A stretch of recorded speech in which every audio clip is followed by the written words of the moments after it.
Hello friends, எல்லாரும் எப்படி இருக்கீங்க? நான் ரொம்ப நாள் ஆச்சு, கிட்டத்தட்ட ஒரு 10 நாள் இருக்கும்னு நினைக்கிறேன். நான் வீடியோ போட்டு வீட்டுக்கு கொஞ்சம் ஒயிட் வாஷ் பண்ணோம். அதனால ரொம்ப வீடியோ போட முடியாமல் எடுக்க முடியாமல் போச்சு. நான் இன்னைக்கு காலையில் என்னென்ன செய்ய போகிறேன்றதை மத்தியானத்துக்கு செய்கிறத உங்ககிட்ட நான் காமிக்கிறேன். நான் வந்து இன்னைக்கு ப்ரேயருக்கு போகணும். அதனால் இன்னைக்கு காலையில் நான் வந்து ஸ்டார்ட் பண்ணிட்டேன் வேலையை. கொத்தவரங்காய் நேற்றுக்கு ஆஞ்சு வச்சுட்டேன். இப்போ காலையில் என்னோட தண்ணி ஊற்றி போட்டிருக்கேன். அதை பொரியல் பண்ண போகிறேன். அடுத்தது ரைஸ் ஊற வச்சுருக்கேன். நேற்றுக்கு ரசம் வச்சேன். அந்த ரசம் கொஞ்சம் மீதி இருக்குது. அதனால சாம்பார் வைக்க போகிறேன். சாம்பார் வந்து இண்டக்ஷன் இந்த பருப்பில் போட்டிருக்கேன் குக்கரில். அது விசில் வரணும். அடுத்தது நான் இன்னைக்கு வெண்டைக்காய் பொரியலும் பண்ண போகிறேன். வெண்டைக்காய் பொரியல் கொஞ்சம் மீந்துருச்சு, சரி அதையும் பொரியல் பண்ணிடலாம் அப்படின்னு சொல்லிட்டு வெண்டைக்காய் பொரியலுக்காக வெட்டி வச்சுருக்கேன். அடுத்தது வெண்டைக்காயில் ஒரு கிரேவி பண்ண போகிறேன். இந்த வெண்டைக்காய் வந்து இந்த மாதிரி தலையையும் வாழையும் வெட்டி நல்லா தண்ணியில் ஊற வச்சுட்டு நீங்கள் குடிச்சிங்கன்னா சுகர் கண்ட்ரோலாக இருக்கும். நான் எப்போ வெண்டைக்காய் ஏற்கனவே நான் வீடியோவில் சொல்லியிருக்கேன். வெண்டைக்காய் எப்போ வாங்கினாலும் இந்த மாதிரி தான் பண்ணி இதை எடுத்து வச்சு நல்லா தண்ணி போட்டு குடிப்பேன். இது வந்து கிரேவிக்காக எடுத்து வச்சுருக்கேன். இந்த மாதிரி ஒரு வெண்டைக்காவை 2-3 பெருசாக இருந்தால் 3 வெட்டிக்கோங்க. தேவையான வெங்காயம், அதுக்கு தக்காளி. கிரேவி ரொம்ப நல்லாயிருக்கும். இது சப்பாத்திக்கு தொட்டுட்டு சாப்பிட்லாம், சாதத்துக்கும் சாப்பிட்லாம். அதனால தான் இந்த வீடியோ எடுக்கணும்னு வெண்டைக்காய் வாங்கிட்டு வந்து வச்சேன். ஆனால் எடுக்க முடியல, ஏன்னா வேலை ரொம்ப இருந்தது. அதனால தான் வீடியோ போட முடியல. இப்போது இதை செய்யும்போது உங்ககிட்ட என்னென்ன எப்படி செய்கிறேன், என்னென்ன பொருள் சேர்க்குறேன் அப்படின்றத நான் உங்ககிட்ட சொல்கிறேன். இதுக்கு வந்து புளி ஊற வச்சுருக்கேன். இப்போ தான் ஸ்டார்ட் பண்ணியிருக்கிறேன் வேலையை. இன்றைக்கி காலையில் தோசையும் சட்னியும் தான். அந்த மாவு ஒன்று உங்ககிட்ட நான் காமிக்கலை. இப்போ வந்து பருப்பு வெந்தப்பறம் சாம்பார் வச்சுட்டு அதுக்கப்புறம் இந்த வெண்டைக்காய் வதக்கும் போது இது என்னென்ன போட்டு வதக்கி எப்படி செய்கிறேன்றதை நான் உங்ககிட்ட காமிக்கிறேன். இப்போ ஃபஸ்ட்டு நம்ம வெண்டைக்காய் கிரேவிக்கு கடாய் வச்சுருக்கேன். வெண்டைக்காவை முதல்ல வதக்கிக்கலாம். இப்போ இங்கே வந்து முருங்கைக்காய் சாம்பாருக்கு முருங்கைக்காவும் சின்ன வெங்காயமும் போட்டு இங்கே வேக விட்டுருக்கேன். இங்கே பருப்பு வெந்துருச்சு, இதை எடுத்து வச்சுட்டேன். இப்போ இதை வெந்துட்டுக்கிட்டோம். அதுக்கடையில் நம்ம வந்து வெண்டைக்காவை கிரேவி பண்ணிடலாம். இப்போ முதல்ல எண்ணெய் ஊற்றி ரொம்ப அப்படியே முருவலாக வதக்கணும்னு இல்லை, கொஞ்சம் நல்ல ஒரு 3/4 வேக்காடு வந்துட்டா போதும். இது நல்லா வதக்கிக்கலாம். அப்புறம் சின்ன வெங்காயம் வெட்டி வச்சுருக்கேன். சின்ன வெங்காயம் இருந்தது, அதனால் வந்து வெட்டி வச்சுருக்கேன். தக்காளி 2 தக்காளி அரைச்சி வச்சுருக்கேன். அப்புறம் இஞ்சி பூண்டு பேஸ்ட்டு, அப்புறம் எப்போதும் மாதிரி மிளகாத்தூள் இதெல்லாம் போடும்போது நம்ம தாளிக்கும் போது அப்படியே உங்ககிட்ட காமிக்கிறேன். இது வந்து உப்பு போடாமல் நல்லா வதக்கி எடுத்துக்கலாம். கொஞ்சம் எண்ணெய், கொஞ்சம் நிறைய கிரேவினாலே கொஞ்சம் எண்ணெய், நம்ம சிக்கன் கிரேவிக்கெலாம் கொஞ்சம் எண்ணெய் விட்டு தானே பண்ணுறோம். அந்த மாதிரி கொஞ்சம் எண்ணெய் விட்டு பண்ணிங்கன்னா தான் நல்லாயிருக்கும். 2 நாள் வச்சு கூட சாப்பிட்லாம், நீங்கள் ஃப்ரிட்ஜில் வச்சுட்டு கூட சாப்பிட்லாம், நல்லாயிருக்கும். இப்போ நல்லா இது வதங்கட்டும். வதங்கி எடுத்துகிட்டு தாளிக்கும் போது உங்கள்கிட்ட காமிக்கிறேன்.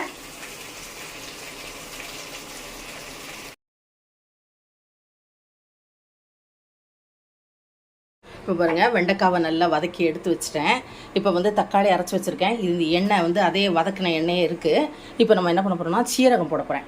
கடுகு போடலை, சீரகம். அதுக்கு பதிலாக சீரகம் போடுறேன். போட்டு பண்ணிங்கன்னா நல்லா வாசமாக இருக்கும். சீரகம் போட்டாச்சு. அடுத்தது நம்ம வெட்டி வச்சுருக்கோம்ல சின்ன வெங்காயம், அதை போட்டு வதக்கிக்கலாம்.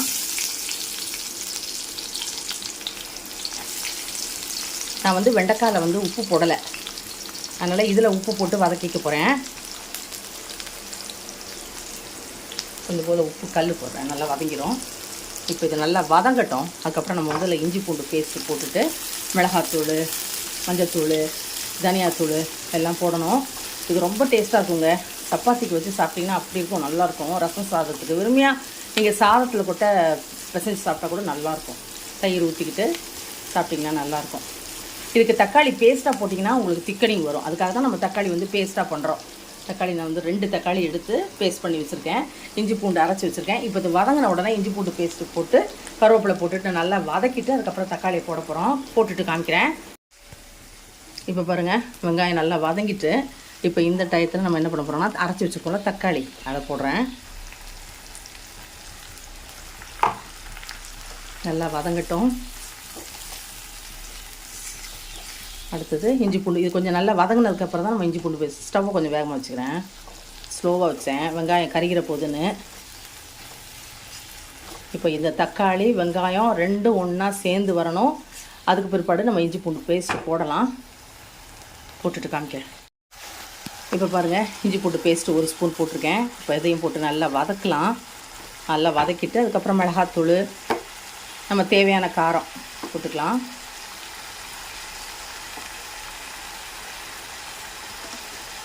போட்டாச்சு. அடுத்தது தனியாத்தூள் 1 ஸ்பூன் போட்டுக்கிறேன். இது நல்லா வதங்கட்டும். கருவேப்பிலையும் போட்டிருக்கேன். தக்காளி, வெங்காயம், இஞ்சி பூண்டு பேஸ்ட்டு, மிளகாத்தூள், தனியாத்தூள் போட்டிருக்கேன். இன்னும் மஞ்சத்தூள் போடலை. மஞ்சத்தூளும் போட்டுறேன். நான் வீடியோ நான் தான் எடுக்கிறேன். ஹஸ்பண்ட் வந்து ஒரு வேலையாக மேலே போயிருக்காங்க. அதனால் அவங்க வர்றதுக்குள்ளே இது ரெடி ஆகிடக்கூடாது. ரெடி ஆகணும்னா நான் பொண்ணாக தான் முடியும். அதனால் நான் ஒத்த கையில் வந்து வீடியோ கேமராவை பிடிச்சிட்டு அதுக்கப்புறம் வந்து எடுக்கிறேன். அதனால் முடிச்சிட்டேன். இப்போ வெங்காயம், தக்காளி, இஞ்சி பூண்டு பேஸ்ட்டு, கருவேப்பிலை, மிளகாத்தூள், மஞ்சத்தூள், தனியாத்தூள் எல்லாம் போட்டாச்சு. இதில் நம்ம வந்து தயிர் போட போகிறோம்.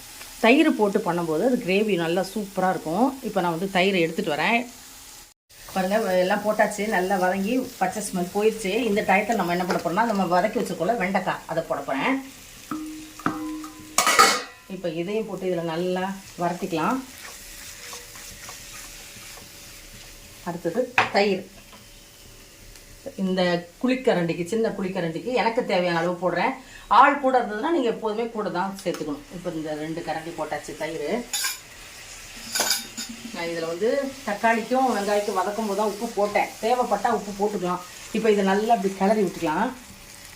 நம்ம ஜீரகம் போட்டு தாளிச்சிருக்கிறதுனால நீங்கள் ஜீரகப்பொடி போட தேவையில்லை. நீங்கள் ஜீரகம் போட்டு தாளிக்கலைன்னா நீங்கள் கண்டிப்பாக ஜீரகப்பொடி போடணும். நல்லா வாசமாக நல்லாயிருக்கும். இப்போ நல்லா ஸ்டவ்வை வந்து வேகமாக வச்சுக்கிறேன். இப்போ எல்லாத்தையும் போட்டு நல்லா புரட்டியாச்சு. இது நல்லா கொஞ்சம் எண்ணெய் பிரிஞ்சு வரட்டும். அடுத்தது நம்ம அந்த தக்காளி அரைச்சி வச்ச மிக்சியில் இருந்தது பார்த்திங்களா, அந்த தண்ணியை ஊற்றிக்கலாம். வேறு நம்ம தண்ணி வேண்டாம். நமக்கு தேவையான அளவுக்கு தண்ணி ஊற்றிக்கலாம். ரொம்ப வந்து திக்காக வேணும்னா நம்ம திக்காக வச்சுக்கலாம். இல்லை உங்களுக்கு கொஞ்சம் தண்ணியாக வேணும்னா நீங்கள் அதெல்லாம் நம்ம இஷ்டம் தான். புளி தேவையில்லை. அதுக்கு பதிலாக தான் நம்ம தயிர் போடுறோம். இப்போ இது நல்லா எண்ணெய் பிரிஞ்சு வரட்டும். அப்போ கரம் மசாலா போட்டு எடுத்துகிட்டு போகிறோம். ரொம்ப சிம்பிள், ஆனால் வெரி டேஸ்ட்டாக இருக்கும். நீங்கள் ஒன் டைம் செஞ்சு பார்த்தா தான் உங்களுக்கு தெரியும். எப்போதும் வெண்டைக்காயில் நம்ம புளிக்குழம்பு, பொரியல், சாம்பார் இப்படி தான் பண்ணுறோம். இது கொஞ்சம் டிஃப்ரெண்ட்டாக இருக்கும். இது நல்லா கிரேவி எண்ணெய் பிரிஞ்சு வரட்டும். அதுக்கப்புறம் இந்த தண்ணியை ஊற்றி கொஞ்சம் தேவையான உப்பு போட்டு கரம் மசாலா போட்டு கொத்தமல்லி போட்டு எடுக்கிற வேண்டி தான் காமிக்கிறேன். இப்போது இந்த மசாலா கூட வெண்டைக்காய் நல்லா வந்து கலந்துருச்சு. இப்போ இந்த டயத்தில் எண்ணெய் பிரிஞ்சு வந்துச்சு. நம்ம வந்து தக்காளி அரைச்சி வச்ச தண்ணி இருக்குதுங்களா, அந்த தண்ணியை ஊற்றி போகிறேன். இவ்வளோதான் நான் தண்ணி ஊற்ற போகிறேன். நிறைய ஊற்ற போகிறதில்ல. இது கொஞ்சம் கட்டியாகவே இருந்தால் சாம்பாருக்கு வச்சு சாப்பிட்றதுக்கு நல்லாயிருக்கும். அதனால் நான் வந்து இப்படி தான் வைக்க போகிறேன். தண்ணியெல்லாம் வைக்கலை. இப்போ வந்து கரம் மசாலா தூள் போட போகிறேன். இது வீட்டில் அரைச்ச கரம் மசாலா தூள். இந்த ஸ்பூனுக்கு 1 ஸ்பூன் போடுறேன். எல்லாமே உப்பு காரம் எல்லாமே கரெக்டாக இருக்குது. இப்போ இந்த டயத்தில் நல்லா கொதித்து எண்ணெய் பிரிஞ்சு வந்த பிறகு நம்ம என்ன பண்ணோம்னா கொத்தமல்லி போட்டு இறக்க போகிறோம். நீங்கள் இது சப்பாத்திக்கு தொட்டு சாப்பிடுங்களேன், சூப்பராக இருக்கும். எப்போதும் ஒரே மாதிரி சாப்பிடாம கொஞ்சம் டிஃப்ரெண்ட்டாக சாப்பிட்டிங்கன்னா நல்லாயிருக்கும்ல. அதனால் இது எண்ணெய் பிரிஞ்சு வந்துச்சு. நான் கொத்தமல்லி போட்டு ஆஃப் பண்ணிட போகிறேன். அவ்வளோதான். ரொம்ப சிம்பிள். தயிர் இருந்தால் டக்குன்னு செஞ்சிடலாம். கண்டிப்பாக தயிர் ஊற்றணும், அப்போ தான் நல்லாயிருக்கும். கொத்தமல்லி போட்டு ஆஃப் பண்ணிட போகிறேன். சுவையான வெண்டைக்காய் கறி ரெடி. இது பார்த்தீங்களா, இன்னும் கொஞ்சம் திக்காக ஆகட்டும். இந்த கரண்டி வந்து இது எப்போதும் தாளிக்கும் போது சவுண்டு வரும் பார்த்தீங்களா, இது என் டாக்டர்கிட்ட வந்து எடுத்துகிட்டு வந்தேன். அவள் நீங்கள் எடுத்துகிட்டு போங்க மம்மி, வீடியோக்கு நல்லாயிருக்கும்னா சரின்ட்டு எடுத்துகிட்டு வந்தேன். இது நல்லாயிருக்கு. இப்படி கிளறி விடுறதுக்கு சத்தமே இல்லாமல் நல்லாயிருக்கு பார்த்தீங்களா. அதனால் தான் இப்போ உப்பு பார்த்துட்டேன். உப்பு கரெக்டாக இருக்குது. உப்பு போட வேண்டாம். இப்போ அது கொஞ்சம் அப்படியே வேகட்டும். இந்த மசாலா பச்சை ஸ்மெல், இது கரம் மசாலா தூளோட பச்சை ஸ்மெல் போனதுக்கப்புறம் நம்ம வந்து ஆஃப் பண்ணிட போகிறோம். அடுத்தது நான் சாம்பார் இதெல்லாம் பண்ணிவிட்டு உங்ககிட்ட காமிக்கிறேன். எல்லா சமையலும் முடிச்சிட்டேன். பாருங்கள், வெண்டைக்காய் கிரேவி, அடுத்தது வெண்டைக்காய் பொரியல், வெண்டைக்காவை தண்ணி போட்டு வச்சுருக்கேன் குடிக்கிறதுக்காக. அடுத்தது கொத்தவரங்காய் பொரியல், அடுத்தது முருங்கைக்காவும் சின்ன வெங்காயம் போட்டு சாம்பார், அடுத்தது தேங்காய் சட்னி. நான் தோசை தான் ஊற்றணும்னு உங்கள்கிட்ட சொன்னேன். பார்த்தா ரொம்ப டைம் ஆயிடுச்சு. இட்லியே ஊற்றிடலான்ட்டு இட்லி சட்டி அங்கே அடுப்பு வச்சுருக்கேன். சாதம் இண்டக்ஷனில் வெந்துட்டுருக்கு. வெளியில் பாத்திரம் கிடக்கு, அது தேய்க்கணும். அவ்வளோதான், வேலை முடிஞ்சுது. சாப்பிட்டுட்டு குளிச்சுட்டு கிளம்ப வேண்டியதான் சர்ச்சுக்கு. 10 மணி சர்வீஸு, அதுக்கு போகணும். அதுக்காக தான் பரபரப்பாக இன்றைக்கி காலையில் வேலை செஞ்சேன். இந்த வெண்டைக்காய் கிரேவி நீங்கள் செஞ்சு பாருங்கள். செஞ்சு பார்த்துட்டு எப்படி இருக்குன்னு சொல்லுங்கள். நெக்ஸ்ட்டு நம்ம இன்னொரு வீடியோவில் மீட் பண்ணலாம். பாய்.